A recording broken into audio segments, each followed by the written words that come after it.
आज हम लोग कक्षा 12वीं के फिजिक्स की जो प्रैक्टिकल का एग्ज़ाम होता है उसमें भाई के जो क्वेश्चन पूछे जाते हैं उसको देखेंगे। इसलिए आप इस वीडियो में अंत तक बने रहिएगा और लास्ट में हम कुछ ऑब्जेक्टिव क्वेश्चन के बारे में भी जिक्र करेंगे जो अक्सर भाई में पूछे जाते हैं और एग्ज़ाम में भी पूछे जाते हैं। इसलिए आप इसे ध्यान से देखिएगा, यह आपके एग्ज़ाम की दृष्टि से और भाई के लिए भी बहुत महत्वपूर्ण होने वाली है। चलिए क्वेश्चन नंबर पहला क्या कहता है, लेंज के नियम से आप क्या समझते हैं। एकदम वीवीआई क्वेश्चन है। लेंज के नियम किसी कुंडली में विद्युत चुंबकीय प्रेरण की घटना द्वारा उत्पन्न प्रेरित विद्युत धारा तथा प्रेरित विद्युत वाहक बल की दिशा सदैव ऐसी होती है कि वह अपने जनक कारक का विरोध करती है। ठीक है, इसे ही लेंज नियम कहते हैं। और लेंज का जो नियम होता है ऊर्जा संरक्षण के सिद्धांत पर आधारित होता है। किस सिद्धांत पर? तो ऊर्जा संरक्षण के सिद्धांत पर। ये एकदम जरूरी होता है। आपके एक नंबर क्वेश्चन जो ऑब्जेक्टिव टाइप का क्वेश्चन है उसमें भी पूछता है कि लेंज का नियम किस सिद्धांत पर आधारित है, तो ऊर्जा संरक्षण के सिद्धांत पर। और सर जी लोग भी पूछते हैं भाई में, अक्सर क्वेश्चन बहुत बार पूछा गया है।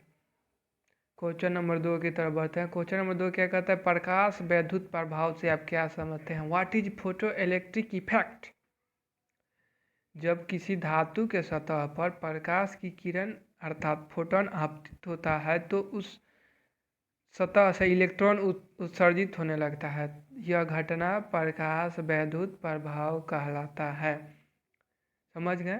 प्रकाश वैद्युत प्रभाव क्या है कि जब किसी धातु के सतह पर फोटोन आपतित होता है तथा धातु के सतह से इलेक्ट्रॉन का उत्सर्जन होना, यही जो घटना होती है इसी को प्रकाश वैद्युत प्रभाव कहते हैं, फोटो इलेक्ट्रिक इफेक्ट। ये बहुत इंपॉर्टेंट है। चलिए अगले क्वेश्चन की तरफ बढ़ते हैं। विद्युत क्षेत्र की तीव्रता से आप क्या समझते हैं। अरे भाई बहुत, आप लोग तो अक्सर ये पढ़ते ही होंगे। विद्युत क्षेत्र की तीव्रता जिसे ई से सूचित किया जाता है। ठीक है, सबसे पहले हम जानते हैं विद्युत क्षेत्र क्या होता है। तो किसी आवेश के चारों ओर का वैसा क्षेत्र जिसमें धन परीक्षण आवेश जो स्मॉल चार्ज होता है उसको लाने पर वह विद्युतीय बल किस चीज़ का होता है, आकर्षण और विकर्षण का।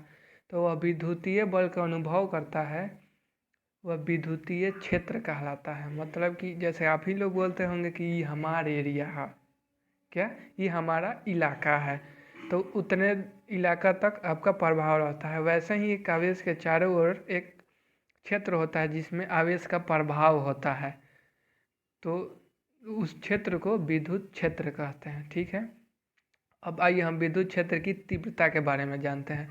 तो किसी आवेश Q द्वारा किसी धन आवेश Q0 जो स्मॉल चार्ज होता है पर लगा बल F तथा धन परीक्षण आवेश Q0 के अनुपात को विद्युत क्षेत्र की तीव्रता कहते हैं। एकदम सिंपल है। तथा इसे E से सूचित किया जाता है। किससे? E से। तो E बराबर हो जाएगा F/Q0। और आपको बता दें विद्युत क्षेत्र का SI मात्रक होता है न्यूटन पर कूलम्ब या वोल्ट पर मीटर।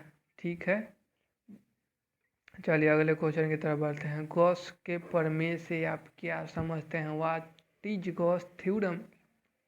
एकदम जरूरी होने वाला है, एकदम इसको आप VVI कर दीजिएगा आपके एग्जाम के दृष्टि से भी और आपके जो भाई होते हैं प्रैक्टिकल में उसके दृष्टि से भी बहुत महत्वपूर्ण होने वाला है। गॉस प्रमेय से आप क्या समझते हैं।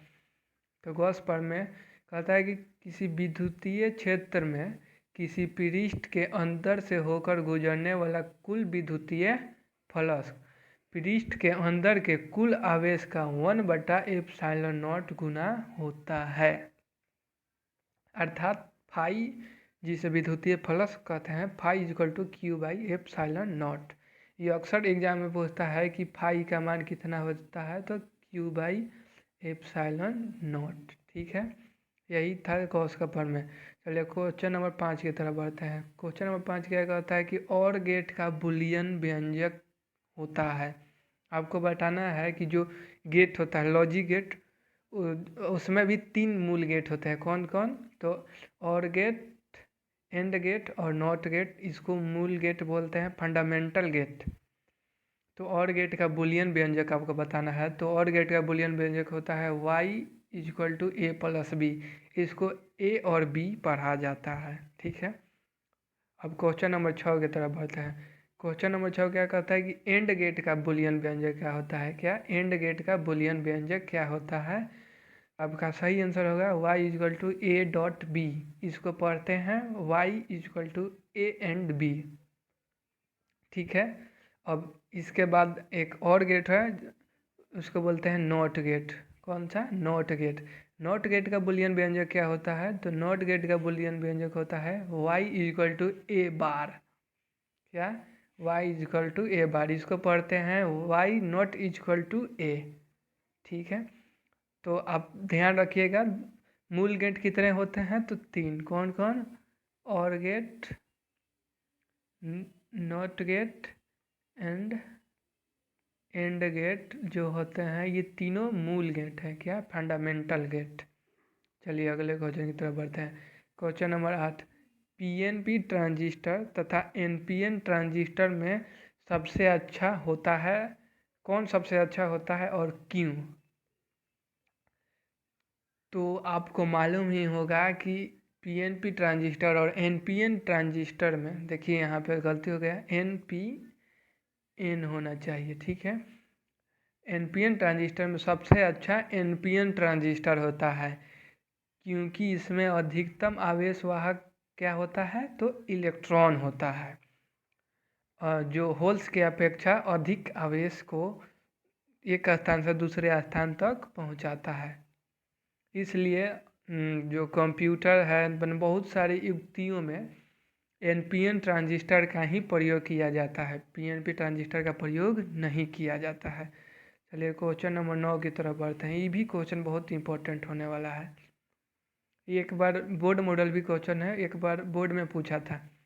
हाँ, लेंस मेकर सूत्र बताइए। भाई एकदम सिंपल है, lens maker formula 1/f is equal to mu minus 1 into 1/r1 minus 1/r2। Lens maker formula ये होता है, ठीक है। 1/f is equal to mu minus 1 into 1/r1 minus 1/r2। Lens maker सूत्र ये आता है, इसको सिद्ध करने के लिए भी आता है, और इसका ऑब्जेक्टिव क्वेश्चन और भाइवा में भी बहुत ज़्यादा भाइवा में पूछा जाता है ये, ठीक है। लेंस मेकर सूत्र, या इसे पतले लेंस से अपवर्तन भी बोलते हैं, ठीक है। क्वेश्चन नंबर 10, पीएन जंक्शन से आप क्या समझते हैं? आपको बताना है कि जो पीएन संधि होता है उससे आप क्या समझते हैं। अरे भाई सिंपल है कि जब पी प्रकार के अर्धचालक को एन प्रकार के अर्धचालक के साथ संयोजित किया जाता है, माने एक दूसरे को सटा कर रख देते हैं, तो पीएन जंक्शन अर्थात पीएन संधि का निर्माण हो जाता है। सिंपल है। और आपको ये भी मालूम होगा कि पी प्रकार के अर्धचालक में अधिकतम धारावाहक होल्स तथा एन प्रकार के अर्धचालक में अधिकतम धारावाहक इलेक्ट्रॉन होते हैं, और जो इलेक्ट्रॉन होते हैं उस पर निगेटिव चार्ज होता है, और होल्स जिसे कोटर भी बोलते हैं उस पर पॉजिटिव चार्ज होता है, ठीक है। क्वेश्चन नंबर 11, क्वेश्चन नंबर 11 क्या कहता है? एम्पियर के परिपथीय नियम से आप क्या समझते हैं? What is ampere circuit law? अरे सिंपल है कि किस एम्पियर सर्किट लॉ क्या कहता है जानते हैं? किसी बंद वक्र के परितः चुंबकीय क्षेत्र का रेखीय समाकलन का मान निर्वात में चुंबकशीलता क्या होती है? तो म्यू नॉट होती है, तथा वक्र में प्रवाहित धारा के गुणनफल के बराबर होता है। इसे ही एम्पियर का परिपथीय नियम कहते हैं। एकदम सिंपल है भाई। अगर किसी बंद परिपथ में चुंबकीय क्षेत्र जो होता है B, उसका रेखीय समाकलन का मान जो होता है निर्वात में चुंबकशीलता म्यू और उस बंद वक्र में प्रवाहित धारा I के गुणनफल के बराबर होता है। इसे ही एम्पियर का परिपथीय नियम कहते हैं। भाई ये 2 नंबर के क्वेश्चन के लिए और भाई के लिए बहुत एकदम VVI क्वेश्चन है। वेरी वेरी इंपॉर्टेंट क्वेश्चन है। ठीक है, चलिए क्वेश्चन नंबर 11 से बायो-सेवर्ट नियम से आप क्या समझते हैं। हम आपको केवल भाई भाग के लिए ही बता रहे हैं ये, ठीक है। अगर आपको 2 नंबर और 4 नंबर 5 नंबर के आता है तो उसमें लिखना होता है, तो उसमें थोड़ा ज़्यादा लिखना होता है, ठीक है। ये भाई भाग के लिए है। तो बायो-सेवर्ट नियम से जो समीकरण प्राप्त होता है उसको बताना है, यही क्वेश्चन है। तो उस क्वेश्चन तो आपका सही आंसर हो जाएगा डेल्टा बी समानुपाती I delta L sine theta by R square. और इसको आगे बढ़ाते हैं तो हो जाता है delta B K I delta L sine theta by R square. ठीक है, ये बायो और सेवर्ट नामक 2 फ्रांसीसी वैज्ञानिक थे। इन्होंने अल्पांश चुंबकीय क्षेत्र के कारण अल्पांश लंबाई के कारण अल्पांश चुंबकीय क्षेत्र के मान को इन्होंने बताया, जिसके लिए इन्होंने सूत्र एक दिया, delta B is equal to K I delta L sine theta by R square, जहाँ के जो होता है उसे एक नियतांक कांस्टेंट होता है, के का मान होता है म्यू नॉट बाई 4 पाई। ठीक है, चलिए अगले क्वेश्चन की तरफ बढ़ते हैं। चुंबकीय क्षेत्र और विद्युतीय क्षेत्र में क्या अंतर होता है। एकदम यूनिक क्वेश्चन है और बहुत सिंपल क्वेश्चन है, अक्सर लोग पूछते हैं, वाइवा में बहुत पूछा जाता है कि चुंबकीय क्षेत्र और विद्युतीय क्षेत्र में क्या अंतर होता है। तो सिंपल सा डिफरेंस है दोनों के बीच में। यह होता है कि स्थिर आवेश के कारण विद्युतीय क्षेत्र, जबकि गतिशील आवेश के कारण चुंबकीय क्षेत्र का निर्माण होता है। एकदम सिंपल है। जब आवेश स्थिर होता है तो कौन सा क्षेत्र बनता है, विद्युतीय क्षेत्र। जब आवेश को आप गति कराइएगा, मूविंग चार्ज जो होगा उसके कारण मैग्नेटिक फील्ड चुंबकीय क्षेत्र होता है। ये अक्सर लोग पूछ देते हैं कि दोनों में चुंबकीय क्षेत्र, magnetic field and electric field के बीच में डिफरेंस बताइए। एकदम कॉमन पॉइंट है कि जब कोई आवेश स्थिर है तो उसके कारण विद्युतीय क्षेत्र, जब आवेश गति कर रहा है तो उसके कारण चुंबकीय क्षेत्र। चलिए क्वेश्चन नंबर 13 की तरफ बढ़ते हैं। विद्युत विभव और विभवांतर में क्या अंतर है। एकदम सिंपल है। इकाई धनावेश को अनंत से विद्युतीय क्षेत्र के किसी बिंदु में लाने में किया गया कार्य को विभव कहते हैं, जबकि विभवांतर होता है कि इकाई धनावेश को विद्युत क्षेत्र के में एक बिंदु से दूसरे बिंदु तक लाने में किया गया कार्य विभवांतर कहलाता है। समझें, जो विभव होता है, इकाई जो धनावेश होता है क्यू नॉट उसको बोलते हैं, उसको अनंत से इन्फिनिटिव से विद्युतीय क्षेत्र के किसी बिंदु में लाने में जो कार्य होता है उसको विभव कहते हैं। जबकि विद्युत क्षेत्र है उसी में एक बिंदु से दूसरे बिंदु तक क्यू नॉट आवेश को लाने में किया गया कार्य को विभवांतर बोलते हैं। विभव को भी से सूचित किया जाता है तथा इसका ये सही मात्रक वोल्ट होता है। भी बराबर होता है W बाई क्यू, अर्थात इसका ये सही मात्रक जूल पर कूलम, या इसको वोल्ट भी बोलते हैं। चलिए एकदम कॉमन चीज़ है, इसको ध्यान में रखना चाहिए। अगला क्वेश्चन है, ये हम इसका आंसर नहीं दिए हैं, इसको आप अपने पुस्तिका से देखिएगा। हम इसके बारे में चर्चा कर देना है 14 नंबर क्वेश्चन में, कि प्रकाश के परावर्तन तथा अपवर्तन के नियम को लिखें या बताएं। ये एकदम आपको टीचर पूछेंगे ही पूछेंगे, एकदम PVI इसको मान लीजिए और इसको देख कर जाइएगा। अब हम बता दे रहे हैं प्रकाश का परावर्तन क्या होता है।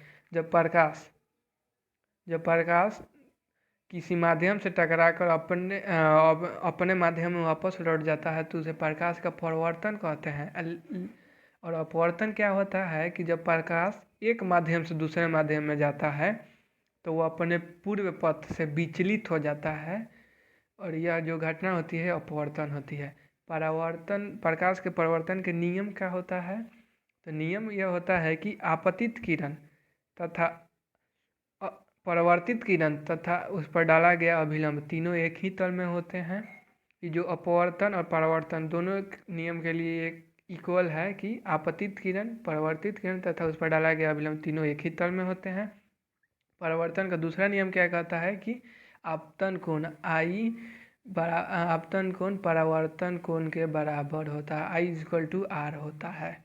और जबकि अपवर्तन का दूसरा नियम क्या कहता है कि जो साइन आई और बटा साइन आर जो होता है वह उसका मान एक नियतांक होता है, क्या एक कांस्टेंट होता है। इसे स्नेल का नियम भी कहते हैं। अपवर्तन के दूसरे नियम को स्नेल के नियम भी कहते हैं। चलिए क्वेश्चन नंबर 15 की तरफ बढ़ते हैं। अपवर्तनांक से आप क्या समझते हैं? What is reflective index? एकदम सिंपल है, निर्वात में विद्युतशीलता तथा किसी माध्यम में विद्युतशीलता के अनुपात को अपवर्तनांक कहते हैं। अर्थात निर्वात में प्रकाश की चाल तथा किसी माध्यम में प्रकाश की चाल के अनुपात को अपवर्तनांक कहते हैं। ठीक है, अर्थात म्यू बराबर सी बाई सी एम, मतलब सी मतलब प्रकाश की जो चाल है उसको सी से डिनोट करते हैं, और सी एम मतलब किसी माध्यम में प्रकाश की चाल को सी एम से डिनोट करते हैं। ठीक है, अगला जो मोस्ट ऑब्जेक्टिव वीवीआई क्वेश्चन है जो प्रैक्टिकल के लिए, फिजिक्स के प्रैक्टिकल के लिए बहुत ही इंपॉर्टेंट होने वाले हैं, उसको हमने एक पेज उसको हमने लिखा है। देखिए, इलेक्ट्रॉन का आवेश। अब आपसे सर पूछेंगे कि इलेक्ट्रॉन पर आवेश कितना होता है, तो इलेक्ट्रॉन और प्रोटॉन दो और एक न्यूट्रॉन होता है, लेकिन इलेक्ट्रॉन प्रोटॉन पर आवेश समान होते हैं लेकिन एक दूसरे के विपरीत होते हैं। ये कॉमन पॉइंट है। इलेक्ट्रॉन पर आवेश कितना होता है, तो इलेक्ट्रॉन पर आवेश होता है माइनस में 1.6 गुने 10 के पावर माइनस 19 कूलम्ब। क्या होता है? माइनस में 1.6 इंटू 10⁻⁻19 कूलम्ब। यह इलेक्ट्रॉन पर का आवेश है। ठीक है, और इलेक्ट्रॉन का द्रव्यमान पूछते हैं, अक्सर इलेक्ट्रॉन का द्रव्यमान पूछते हैं लोग, तो इलेक्ट्रॉन का द्रव्यमान होता है 9.1 इंटू 10⁻31 kg, 9.1 गुने 10 के पावर माइनस 31 किलोग्राम इलेक्ट्रॉन का द्रव्यमान होता है। एकदम बहुत ज़रूरी है, आपको देखना ही होगा। चलिए अगला क्वेश्चन, विद्युतशीलता। अगला टॉपिक क्या है कि विद्युतशीलता, जिसको एप्सिलॉन नॉट से सूचित ऐसा सूचित करते हैं, इसको एप्सिलॉन नॉट पढ़ा जाता है। तो सर लोग आपसे पूछेंगे कि निर्वात की विद्युतशीलता, या इसको परावैद्युतांक भी बोलते हैं, उसका मान कितना होता है, तो इसका मान होता है 8.854 गुना 10 के पावर माइनस 12 फराडे पर मीटर, या कूलम्ब स्क्वायर पर न्यूटन पर मीटर स्क्वायर होता है, इसका एसआई मात्रक। ठीक है, और एप्सिलॉन नॉट का बीमा होता है m-1 L-3 T4I2। ठीक है, इसको ध्यान में रखिएगा और इसको नोट भी कर लीजिएगा। ठीक है, एग्जाम की दृष्टि से भी बहुत महत्वपूर्ण होने वाला है, ये ऑब्जेक्टिव टाइप के क्वेश्चन है। अगला क्वेश्चन है, एक चुंबकशीलता होता है, एक विद्युतशीलता होता है। विद्युतशीलता के बारे में आप जान चुके हैं, चुंबकशीलता के बारे में जानते हैं। चुंबकशीलता जिसे म्यू नॉट से सूचित करते हैं, उसका मान होता है 4 पाई इंटू 10⁻⁻7 न्यूटन पर एम्पियर स्क्वायर। ठीक है, और इसका बीमा जो होता है ML-T-2 A-2 होता है। ठीक है, और जो चुंबकशीलता और विद्युतशीलता का जो गुणनफल होता है उसका मान आपसे लोग अक्सर पूछते हैं, तो के का मान हो जाता है k = 1/4 पाई एप्सिलॉन नॉट, और इसका मान होता है 9 गुने 10 के पावर 9 न्यूटन मीटर स्क्वायर पर कूलम्ब स्क्वायर। ठीक है, इसको ध्यान में रखिएगा। के क्या है, तो कूलम्ब नियतांक है, और के का मान पूछते हैं, और के का बीमा ML3T-4I-2। ठीक है, अगला है रेडबर्ग नियतांक का मान। अक्सर जो टीचर होते हैं, जो भाइबा लेते हैं, वो आपसे रेडबर्ग नियतांक का मान पूछते हैं। रेडबर्ग नियतांक का मान होता है 1.097 इंटू 10⁻7 पर मीटर। क्या होता है, 1.097 गुने 10 के पावर 7 पर मीटर। और उसके बाद एक और आता है प्लैंक का नियतांक, जिसे एच से सूचित किया जाता है। अक्सर एच का मान पूछता है, प्लैंक कांस्टेंट, उसका मान होता है 6.6 गुने 10 के पावर माइनस 34 जूल पर सेकेंड। ठीक है, ये आपके भाई भाई के लिए बहुत इम्पोर्टेंट होने वाले हैं। आप वीडियो को बार बार इसे देखेंगे और इसे नोट भी करेंगे। चलिए, देखने के लिए धन्यवाद। अगर आपको वीडियो अच्छी लगी तो वीडियो को लाइक कीजिए और हमारे चैनल को सब्सक्राइब कीजिए और अपने मित्रों के पास भी इसे शेयर कीजिए। अगर हमसे कोई वीडियो में गलती हुई तो मुझे क्षमा भी कीजिएगा और मुझे और बेहतर बनाने के लिए आप जो उपाय देना चाहते हैं कमेंट बॉक्स में लिख सकते हैं। आपके कमेंट पर विचार किया जाएगा। चलिए, नमस्कार।